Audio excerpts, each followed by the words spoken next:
What is up, everyone? Welcome to the new normal. I'm Zach Gilt. With me, returning champion, Lindsay Ta-da! Runyon. I'm here. So glad you're back with us. 2 week stint, and you've been busy. It's not like you've been taking a break. You've been busy.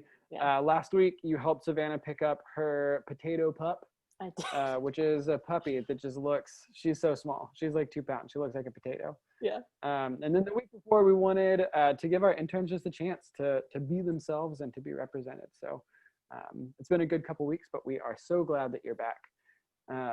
Yeah, and we are here, Lindsay and I, to break down big church for our everyday lives. Yes, and the way that we break down big church is to tell you guys where we have seen God in the scripture, sermon, and in the service, and to give you practical tips and tricks on how to live this out with spiritual practices, and questions throughout the week to keep the conversation going.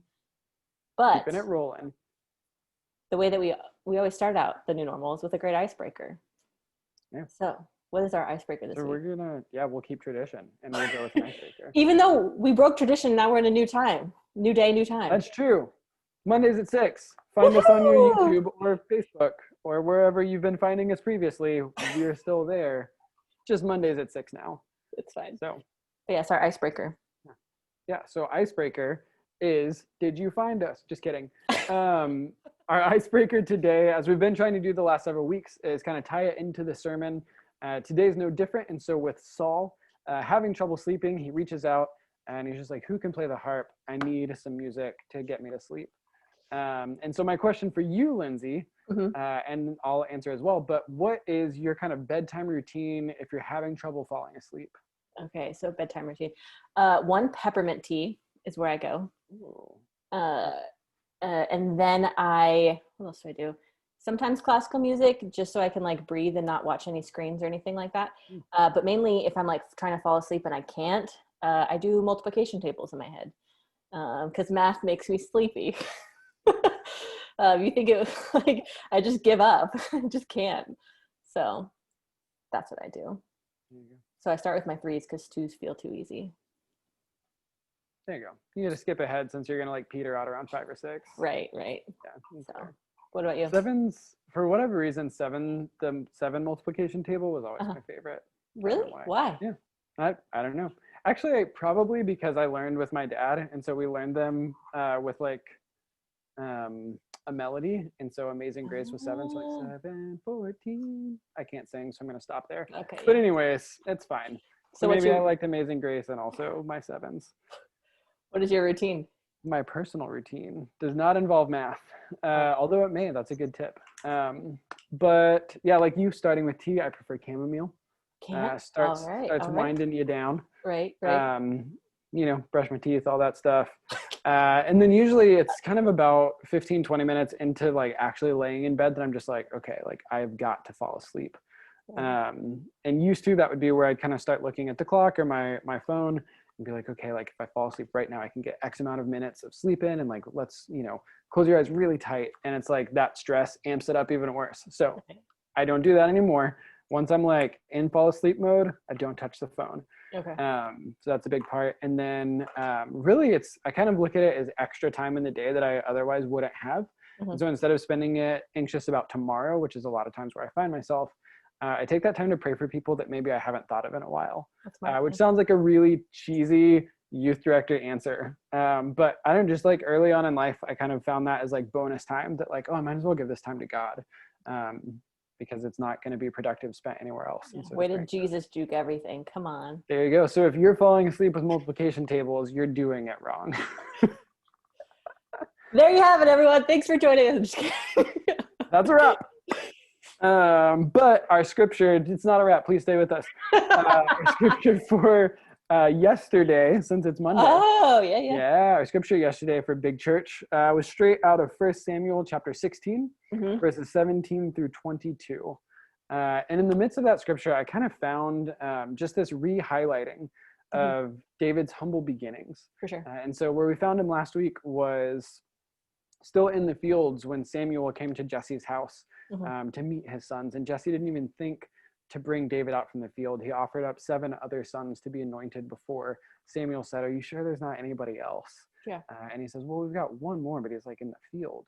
And so David already is kind of thought of humbly from his family And then kind of in this, it's not like, and now we find him in the throne room trying on capes and armor, but rather it's just like some guy with Saul being like, oh, I heard the kid down the street, one of Jesse's boys, can play the harp pretty good. I heard he's a warrior and very brave, and I'm looking too.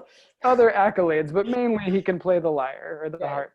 And so later we find that Saul like really enjoyed it, but I think it's really incredible that God continues to use David not just as a king, which we find out later, but as a boy who's not even yet kind of this man after God's own heart, but rather this boy who humbly serves God in whatever ways he can, which I think is really encouraging to us who are not going to be kings or queens, but can find ourselves in humble servitude. For sure. But what about you? Same. I think it was just interesting to see the accolades in the description of who David was, to kind of see his humble beginning, like you talked about, and just like his call story, but this is kind of a continuation of that. So that was just really interesting. And I think the way that Preston tied it in the sermon of just how are our hobbies like glorifying God, I think was really cool to know that it's not just our vocation or our identity, but like how are we praising God and glorifying him throughout our entire lives, and to know that like our beginnings matter. We're not defined by them, but where we actually just knowing that God is everywhere in all of our stories, not just in the beginnings, but also kind of in the middle too. I like to think of this as like David's teenage years, when he was like rebellious, playing the lyre, like writing these like love songs that we call the Psalms, or like some angsty, like, I don't know, 90s punk rock that, you know, that we think the Psalms are, like the Psalms of Lament or whatever. But yeah, that's what I got from kind of Preston's sermon. And it was just really cool to see, and especially amidst COVID and everything today, like where are we using all of ourselves to know that God is here and God is with us. Yeah, I can't get the image out of my mind now of like David in a garage band, like playing the lyre, like, which is a very, if you've ever heard it in like a big church service or any other context, it is far from distortion and like, right. But it's just kind of like, dun, dun, dun, dun. Right. And to know that like when Preston talked about the Rembrandt painting, I thought was just really interesting too, to see kind of, I don't know if you've seen it at all, but Saul's one eye, his left hand is holding a curtain and his left eye is crying, so he's like wiping off a tear, but then the other eye looks like angsty and like, I'm gonna get you, David, as David's playing the lyre and stuff. So Rembrandt, he's a great painter if anyone wants to know. There you go. It was disputed until now, but I mean, clearly I know everything about art, so you know. I love that Preston talked about David and his life throwing the spear, but also the relationship between David and Saul, where Saul was throwing the spear, is also a very interesting dynamic that comes into play. For sure. Yeah, anything else from the sermon or anything? No, where'd you get from the service besides it being Intern Sunday? What a packed Sunday. Yes, we got to meet our interns for the fall, which was very, very exciting. So now we know Caitlin, who has been the college ministry intern, is now the office and communications intern. There's a difference. She's the communications intern.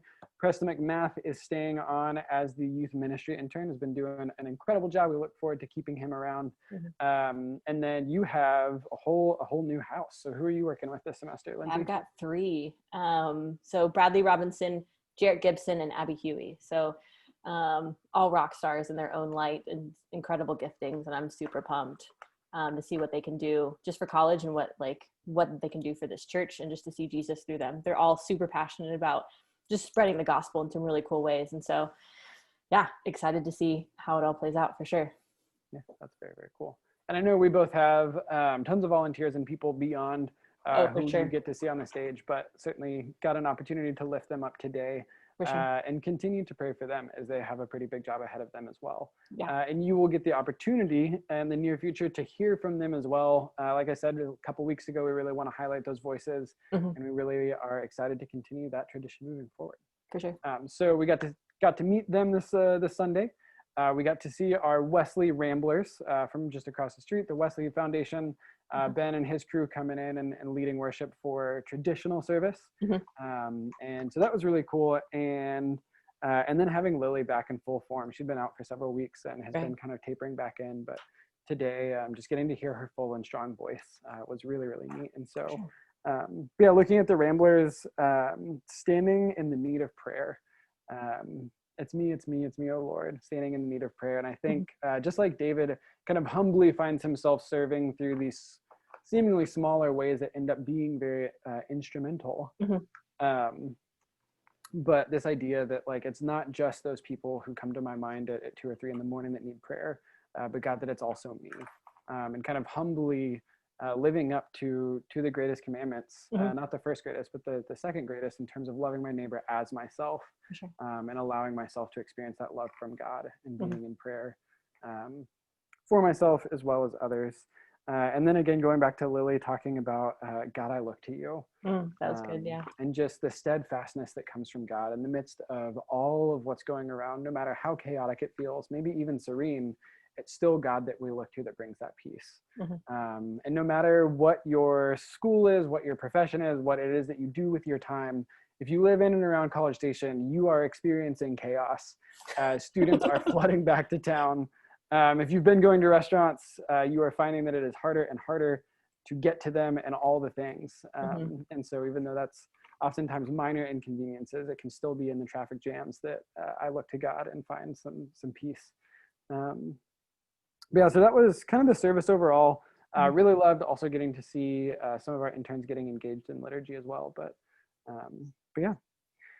And then kind of looking back over the service as a whole, and a question that kind of comes through all of that, goes all the way back to our icebreaker really and into the scripture. But as Saul is looking to find rest in God, ultimately David is a tool or an avenue that Saul is looking to bring the peace of God to him as he tries to kind of wrestle himself asleep. And so for us, as we seek rest in the chaotic times, as we look to God, as we kind of find ourselves in prayer, what are the tools that you use to seek peace or rest from God in your daily lives? So when you're kind of acknowledging that you need to lean back on God, there you go. What tools do you use? Is it music? Is it multiplication tables? Is it prayer? But yeah, and that kind of leads us, I think, right into our discipline. Yeah. I was thinking and praying about what our spiritual discipline should be, and I think Sabbath was good, but I think I got a better one. The discipline of simplicity. So where we actually just kind of trying to strip down our lives. If you think of Lent and giving something up, is there a way that we can really seek Jesus in our hobbies and in our everyday lives to really understand where he is? Not just in our kind of prayer times, but also just to seek him in everything that we're doing. So like praying before a movie, or maybe praying before Netflix, like, God, where can I see you in this, to know that he's everywhere, but making that intentional space to know that he's always with us and he's always speaking. So discipline of simplicity. That's awesome. And if you need help finding Jesus in the movies, Preston McMath led a series over Jesus in the movies. So he's a great resource for that. And then, so you can keep that conversation going. You can keep this conversation going. But as Lindsay always states, we do indeed want this to be a conversation starter, not a conversation ender. So go back to your community, whether that's with us or with your peers, wherever you may find yourself, and just keep this conversation going. For sure. And we definitely want to continue this conversation, obviously. And it will continue at Mondays at 6. So we'll see you next time on the new normal.